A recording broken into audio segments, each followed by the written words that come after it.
Hi, I'm Chris, and in this video I'm going to talk to you a bit more about the usage and the different quota limits in my reach. So as you know, for the time being, my reach is completely free. And so with that in mind, we have just put a few quotas to avoid the abuse of the product. So to know what the quotas are and how much you're currently consuming, go to your profile.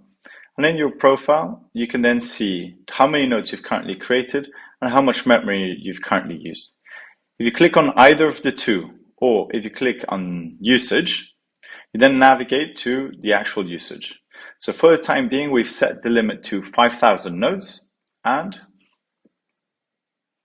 5 gigabytes. So there you can then see how many nodes you've currently created, how much of the quota you've currently used, how many nodes you have still available, and a breakdown as to all the nodes that you may have in between your different workspaces and how much they currently occupy. The only ones that today do not occupy any space are workspaces. They don't count into your quota of nodes. And the same applies then for the memory use. How much memory use has been used in attachments of notes, how much in albums, and how much in individual files.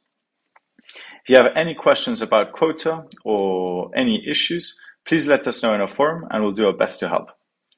Thank you very much and see you in the next video.